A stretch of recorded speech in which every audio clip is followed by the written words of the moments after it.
Hello, Teresa Van Alicia here in front of this Labor politician criminal's office in Bendigo, just into Allen. And I want to talk about a few things on behalf of all the Christian people in Australia, and how Labor politicians are pretty much criminals even before Federation, you know. There's so many things that go on, the gender ideology and the law, you know, destroying the people's rights, the people born here. And I'm in Bendigo, Victoria. I've come to the electoral office. I'm just going to make a speech for 20 minutes and then I'm going to go and have some lunch. So what I want to talk about is, hello, how are you? I'm Jeanette. What's your name? Teresa, Alicia, I'm a teacher. Oh, Where do you nice to meet you. My name's Helen. My daughter just passed away Oh, I'm sorry to hear that. yesterday. Yeah, okay. And my son passed away 2 years ago. Are Oh. you promoting Bendigo or jobbing it in? No, I'm just giving a political speech. I'm Right. going for the Governor General's job. That's what I'm going for. So, Ah, okay. Yeah. Nice. I've got a political flyer here if you want it. It's Is this on the news? Is it going to be on the news? No, it's going to be on the internet. It's going to be on Facebook and YouTube. So yeah, just a short speech. So I'll get to it. Later on, if you come back in 20 minutes, we'll have a chat if you like. No, it's alright because I'm going to go, but I'm just going to Alright. listen to what you're saying. Oh, okay. So anyway, I want to talk about mostly, well, the machete-wielding criminals in our parliaments, and they brought these people here, and they destroyed the rights and the freedoms of the Australian people, and that's a fact, okay?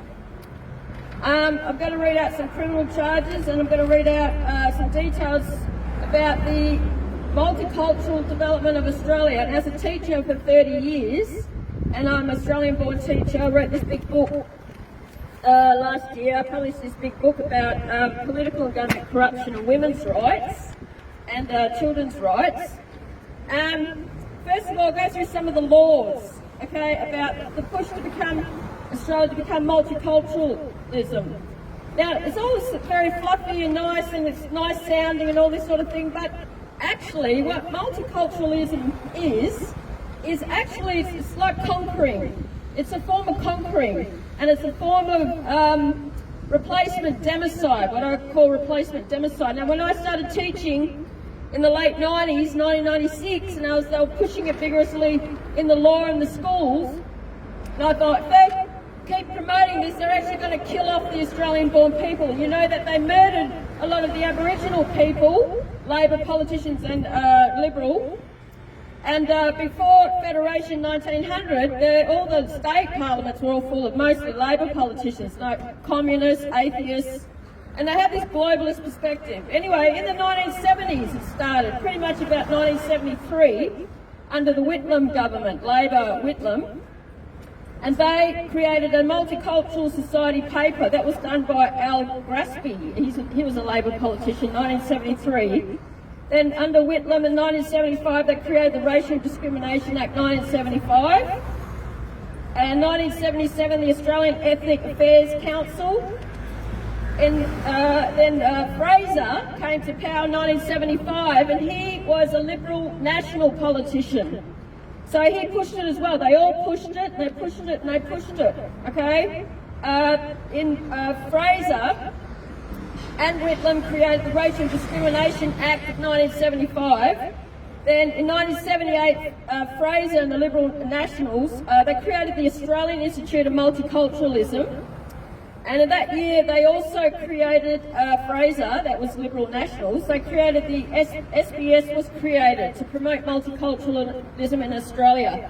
So it started ramping up big time in the 1970s. In 1978, they had the Gull-Bully Report, 1978, and that was to advocate under the law that the people coming here could maintain their culture. Now, what does that include? Does that include Aboriginal people and Australian white people from Europe? Not really, because Aboriginal people are only 3.2% of the Australian population now. They've pretty much been wiped out in the past 235 years, you know, and these politicians, they pretend to care about the Aboriginal people, but when you have a look at a lot of the treaty routes and the you know, the people that stand with the politicians and they have these groups in their society and all that, most of them actually look white. So the real black Aboriginals in the Western Australia and the Northern Territory, and I've done a lot of teaching in Aboriginal communities over the years, and as well as many, many other schools, Christian schools and government schools as well, as a social studies teacher, but also as a physical education teacher. And it seems to me in the photos and the footage and all the leadership groups, they're really not really that Aboriginal at all. So they pretend to care about them, but they really don't care about them. Just like they don't care about us. In 1986, then Bob Hawke, again Labor politician, created the Office of Multicultural Affairs in 1987. So they're just ramping this up since the 1970s, and it's like replacement democide, isn't it? It's a form of conquering, because what happens if you promote this? There are very few countries around the world that actually promote this. Strangely, these Australian politicians have promoted it. I don't know why. They want to kill off the Australian-born people. But if you create this in the law and the policies, you're going to replace the population, what I call replacement democide. That means less and less Aboriginals, less and less white people. That's it. So it's a very evil philosophy. It's a very evil philosophy promoted by communists and atheists and people that really don't care. Because the people born here under the law have got rights, under the Australian law. And people that come to our nation, they become citizens and they love this country. My parents did in the 1950s. You know, my parents are Dutch, but they forced us to speak English. And there are millions of people that come here who love Australia, but these people, they need to understand that they're replacing the population when they do that. And when these people come to Australia, they need to understand that these politicians have killed off many Australians through the psychiatric killings since 1811, and since you know, with the pharmaceutical drugging since the 1920s. But also stealing people's children and all this sort of terrorising parents and families, and that's deliberate to destroy the parents and destroy the families of the people born here. So these are the sort of strategies that they do when they use the police to terrorise people and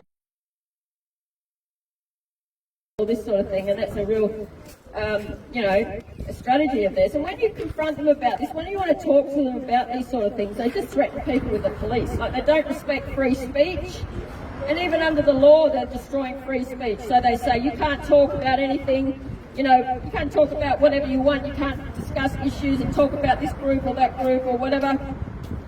And they want to put people in prison for 5 years in this state just for exercising free speech and discussing different issues and all this sort of thing. So that's so bad. That's tyrants. Tyrants do that. Bad leaders, and they just threaten the public. You know, if you don't agree with our policies and our laws, well, we'll just throw you in prison and all this. That is a disgusting way to lead a state or a nation, and there basically never should be politicians, people like that. Don't become a politician unless you're a Christian.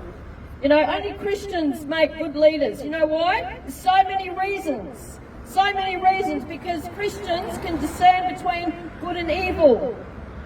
Only Christians can discern between good and evil and make good decisions accordingly. And if you don't have that, you cannot make good decisions. You'll make bad decisions, corrupt decisions, and you're going to make people suffer. Millions of people suffer. And that's what happens. So they should never be politicians, people like that.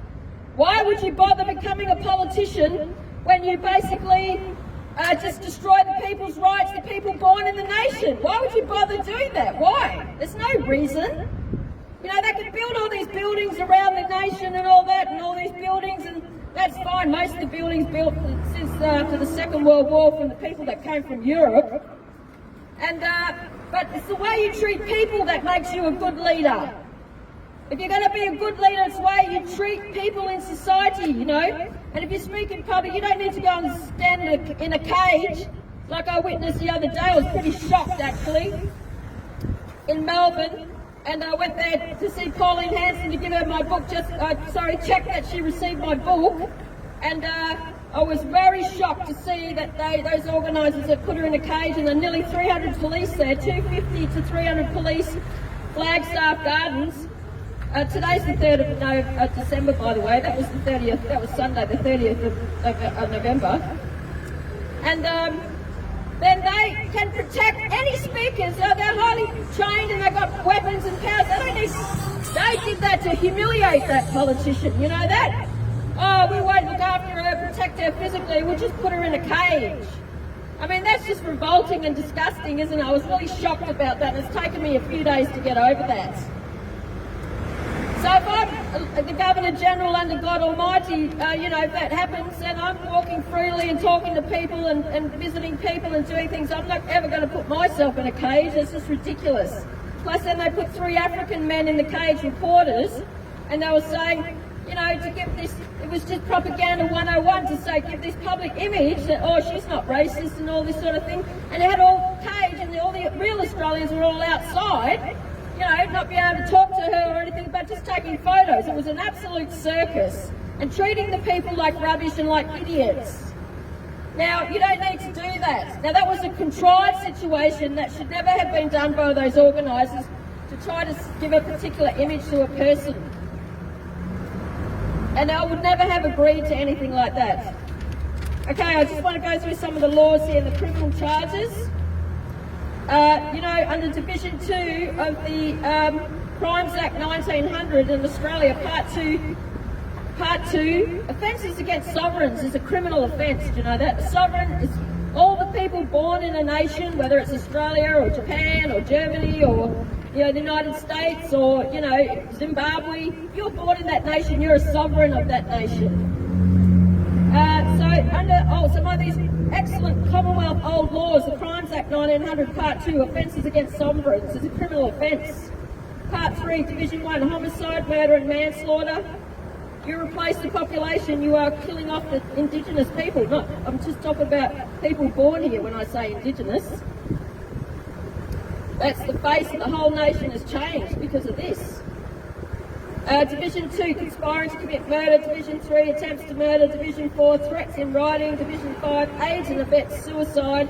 When the government, what I call government-driven suicide, if they're doing violent things to the population and people are committing suicide, that's aids and abets suicide.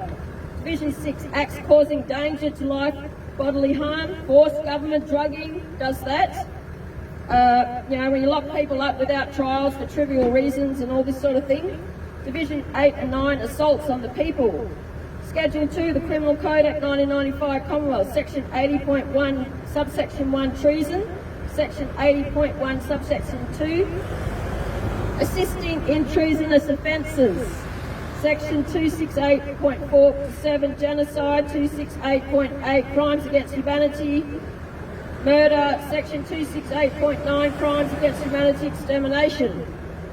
Criminal Code Act 1995, Chapter 5, Part 5, Division 80, treason and assisting in treasonous offences, treachery, sedition, urging violence against the Constitution and urging violence against the Australian people and genocidal factors. Do you like my t-shirt? Adult, human, female. And it's these scumbag Labor politicians that all across Australia and the states and the federal have put in the law to destroy women's rights and destroy parents' rights and mutilate children and adults with a gender ideology, giving puberty blockers, very, very dangerous drugs to children, cutting off their breasts and things like this. Absolutely horrifying. These people, these psychopaths, these Labor criminals, they put it in the law. Okay? Plus fund it. My book, Chapter 6, is all about that. It's all about the public spending is in the millions and billions. These health services, that's all, and the school system. Now they've got the school system, and they're absolutely driving it in the school system, and they're grooming all these children, all this. It's absolutely disgusting. My book has got so much evidence. It's got research evidence. It's got government reports, media reports, academic reports. It's got medical reports. It's got so much evidence all over the world, as well as what's happening in Australia. If you want to get this book, just phone me or email me. Okay? But all evidence and real life evidence and research evidence. And I say my book is the top 5 most important books of the 20th century. You know that, but I reckon it's actually number 2, right under the Holy Bible. So there's all these crimes, and harming Australians. Division 82 of the Criminal Code Act 1995 is sabotage, Division 91 espionage, Division 100 to 105A planning, urging and using terrorism on the people, Division 115 harming Australians. Division 115 of the Criminal Code Act 1995, harming Australians is a criminal offence. So when these politicians and police and all these psychiatric killers and doctors are killing people with the COVID injection and the psychiatric drugs, that's harming Australians, isn't it? And when they terrorise parents and steal people's children and terrorise children and parents in the school system and all this, it just goes on and on and on, you know. You can't even recognise this country anymore. And it's just absolutely frightening. Anyway, I'm going to leave it there, I think, because, you know, I just want to finish. There's so much I can say. I could talk all day. You know what I posted on my Facebook just recently about, you know, if you don't support me becoming Governor General of Australia as a Christian teacher for 30 years. I've been a teacher for 30 years and a born-again Christian since 1996. Was it? I think, yeah. 1998. If you don't support me becoming Governor General of Australia, I said in a post a couple of days ago, well, please get off my Facebook friends list and, you know, don't get on my social media. And I said that I wasn't here to be insulted or abused or threatened or anything like that. And then about 75 retards got on my posts and started insulting and abusing me. So they have no respect for people. People have no respect for each other. Now, I don't get on your social media and abuse you and insult you or anything like that. So, you know, if you're basically going to get on my social media and insult and abuse me and threaten me, you're going to get told to fuck off. But then your comment is going to get deleted if I can be bothered getting to it anyway. And you don't have a right to get on my social media or any person's social media and start threatening people and insulting people. That's not free speech, that's just criminal behaviour. And then, you know, I've published my telephone number and my email for 10 years. We'll ring up and get on the phone and have a chat. Because you wouldn't say that on the phone to me, and you'd be too cowardly to say that on the phone to me, and you'd be too cowardly to say it in person as well. I mean, it's absolutely disgusting. This is the level of respect that people have for each other in Australia. It's not like I'm getting on your social media and doing that to you, or doing it to your face, or on the telephone. So you're welcome to make comments on my social media about the issue or the topic or the person being discussed or the law or, you know, about my leadership skills or, you know, what my political vision for Australia. That's fine. But then you don't get to get on my social media and insult and abuse me, okay? You're going to get deleted. And then if I defend myself and stick up for myself and people complaining about my swearing or whatever, it's like, well, they deserved it. Because they didn't have a right to get on there and do that. It's a waste of my time, and I will defend myself. And so, you know, basically, they are to blame, so blame them. They can go away. If you want to watch my public work and study my speeches and study my public work, then that's fine. You don't want to make comments? Yeah, do that. Or you want to make positive comments, or you want to make comments about the issue or the topic or the law or the discussion or, you know, certain people or whatever, that's fine. But you don't get to insult and abuse. That's not free speech. And isn't this, these politicians here are basically creating that kind of society now? You know, that's exactly what they're doing. And they talk about division and they talk about, oh, you know, if you try to protect the Australian people, they say, oh, you're being divisive and you're being racist and all this sort of bullshit. But the fact is, they are divisive and they are racist. They are telling us, born here, that we are scum, and they are basically dividing the whole nation by this whole multicultural, political multiculturalism is divisive. You know, if you go to church and you have people from all different ethnicities, and that's very different. When you go to church and you have people all different ethnicities, and they're supposed to be at church, that's right, you're supposed to mix with people. But to create a political multiculturalism for a nation, they are causing division and racism and all this. when they appoint that discrimination commissioner under the law they created in 1975, they always have a foreign-born person, and they are telling us that we are scum and we are racist and all this bullshit, and they are the most racist, treasonous people in the whole nation. You cannot have foreigners working in the government in any nation, because that is actually what treason is. You have to have Australian-born politicians, Australian-born police, Australian-born military, Australian-born teachers, Australian-born doctors, Australian-born everybody in the government. Because if you allow people to come in and work in the government, they are going to destroy us. And that's what happens. That is conquering. That's replacement democide. That's what it is.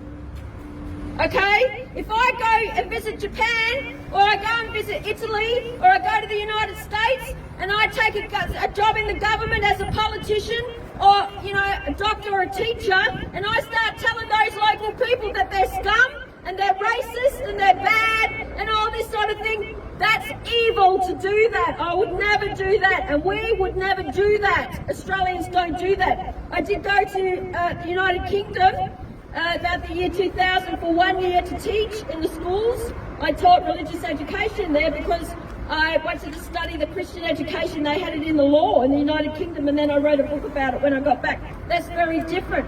I had 100% for the people there. I didn't put them down or degrade them or anything like that. But when you look at migration movements around the world, they all go from the middle of the earth out to the Western nations, don't they? Why don't they stay in their own countries? Because they've got shitholes, and their politicians are very corrupt and criminal, but they've got these dumb fake religions as well that destroy people, and then they all start flocking to the West. And then they start telling us what to do, and they get in our parliaments, and they treat us like shit. Well, that is treason, and it's a criminal offence. It's a serious criminal offence to have foreigners in the federal and state Australian parliaments. Treason is a serious criminal offence, because they're talking about the murder of the people and replacing the people, replacement democide. As a teacher for 30 years, I proved it in my book as well. You know, I taught social studies and phys ed. So you don't do that. You don't go to someone else's nation, become a politician, stand there, you know, and tell the people that they're scum. That's criminal. They should be deported. Everybody, all these parliaments in Australia, when I become the Governor-General, state and federal foreign-born politicians, I'll deport them all. And, you know, people working in the government, foreigners in the police and the military, deport. That's treason. They hate us. And you don't go to someone's nation and do that. Just Australian-born people. And that's been a good leader. A good leader, an excellent leader. Okay, I've got excellent morals. Despite what those monsters did to me years ago and try to kill me, assassinate me already in 2021 to 2023, and then defame the hell out of me. And, you know, that's not true. I wrote about it in my book. My 556-page book. What they did, what I did and what they did. And how they are criminals and how I'm excellent. I've got excellent morals and I'm an excellent leader and an excellent teacher. Okay, thanks for listening, and look forward to chatting with you on the social media. And or if you want to ring me up, you know, or email me, that's fine. Thank you.